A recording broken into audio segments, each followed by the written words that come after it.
Quels sont les aliments à éviter ou éliminer pour perdre du poids? La réponse dans un instant.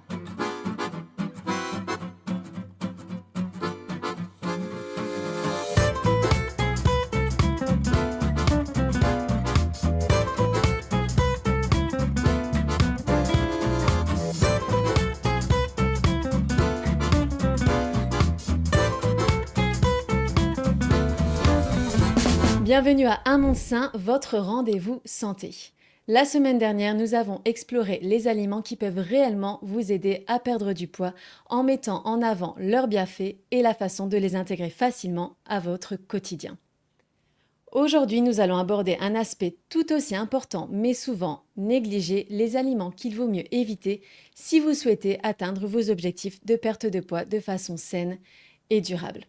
En effet, il ne suffit pas de savoir ce qu'il faut privilégier, mais il est tout aussi important de reconnaître les aliments qui, lorsque consommés régulièrement, peuvent freiner vos progrès, perturber votre métabolisme et favoriser la prise de poids, n'est-ce pas Anne?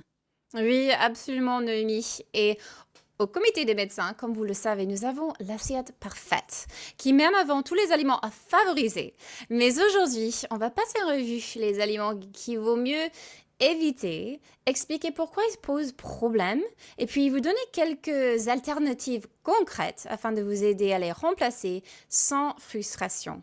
Alors, au programme aujourd'hui, notre nutritionniste Anne-Marie Roy va expliquer pourquoi certains aliments peuvent ralentir la perte de poids et puis aussi expliquer les différences essentielles entre les glucides et les gras.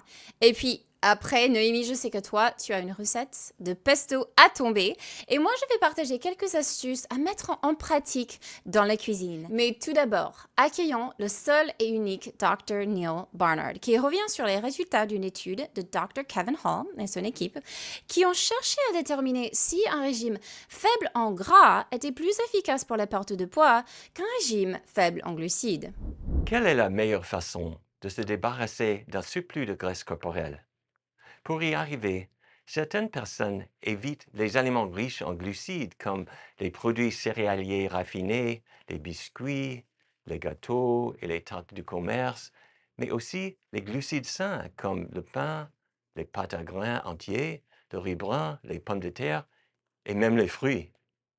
Une approche différente consiste à éviter les aliments gras, c'est-à-dire les produits d'origine animale comme la viande, les produits laitiers et les œufs, ainsi que les huiles. Le Dr. Kevin Hall et son équipe de chercheurs du National Institutes of Health ont testé ces deux approches différentes. Dans une première étude, ils ont demandé à un groupe de personnes en surpoids de suivre dans un premier temps un régime faible en glucides, puis ensuite de suivre un régime faible en gras. Un autre groupe a suivi ces deux régimes dans l'ordre inverse.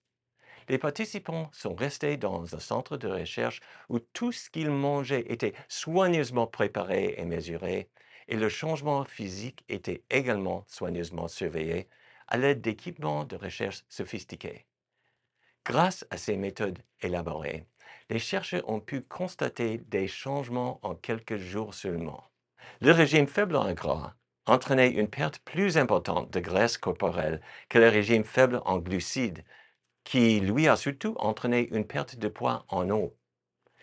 Il apparaît donc que pour réduire la graisse corporelle, il vaut mieux éviter les aliments gras. Ces chercheurs ont ensuite mené une deuxième étude et ont publié les résultats en 2021. 20 adultes en surpoids ont testé un régime à base de végétaux et faible en gras et un autre régime faible en glucides, chacun d'eux pendant 14 jours. Comme auparavant, ils sont restés dans un centre de recherche où tout était soigneusement surveillé. Sauf que cette fois-ci, les participants étaient autorisés à manger autant qu'ils le souhaitaient. Ils ont jugé les deux régimes tout aussi attrayants. Cependant, avec le régime à base de végétaux, les participants se sentaient rassasiés en consommant moins de calories.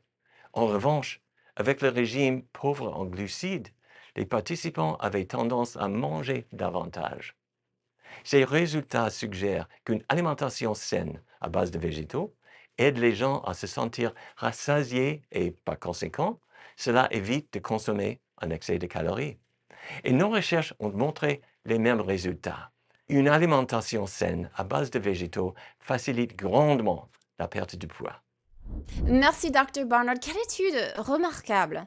Il semble que limiter notre apport en matière grasse soit une stratégie bien plus efficace pour réduire la graisse corporelle que limiter notre apport en glucides. Mais je vous entends d'ici. Mais Anne, cuisiner sans huile, c'est pas possible. Eh ben, détrompez-vous, suivez-moi en cuisine, je vais vous montrer comment faire. Vous croyez qu'il faut de l'huile pour cuisiner? Non, il faut juste quelques astuces et peut-être une friteuse à air.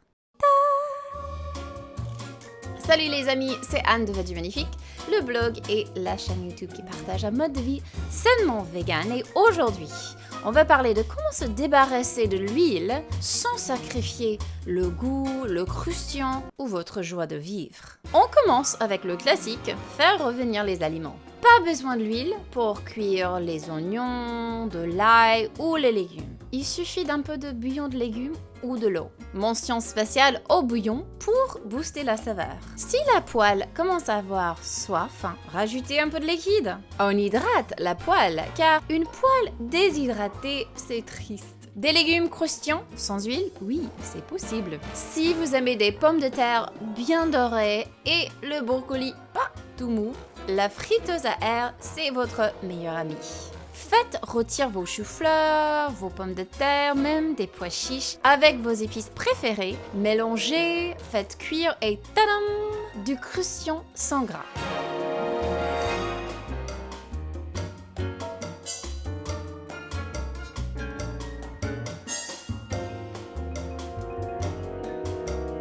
Des vinaigrettes qui vous veulent du bien. Beaucoup pensent que l'huile est indispensable pour une bonne sauce, mais non. Le tahini est là pour sauver la mise. Ou sinon, essayez une vinaigrette moutarde, balsamique, sirop d'érable, crémeuse, acidulée et sans ingrédients bizarres. Contrairement aux sauces du commerce, qui sont surtout de l'huile avec une bonne équipe marketing. Pour les amateurs de tartines, oubliez le beurre ou le beurre vegan. À la place, optez pour le beurre de noix ou sinon du houmous ou de la confiture. Parce que le matin, autant se faire plaisir sans le cholestérol. Alors mes astuces finales pour une cuisine sans huile. Utilisez une poêle anti-adhésive de qualité. Faites rôtir vos légumes sur du papier sulfurisé pour éviter que ça colle. Et s'il y a quelque chose que vous avez vraiment envie de manger, faites des recherches sur l'internet pour trouver une recette sans huile de la même chose. Je suis sûre que vous allez trouver quelque chose. Alors pas de magie, pas de sorcellerie culinaire. Juste des astuces intelligentes pour une cuisine plus saine. Votre cœur, votre silhouette et même vos papilles vous en remercieront.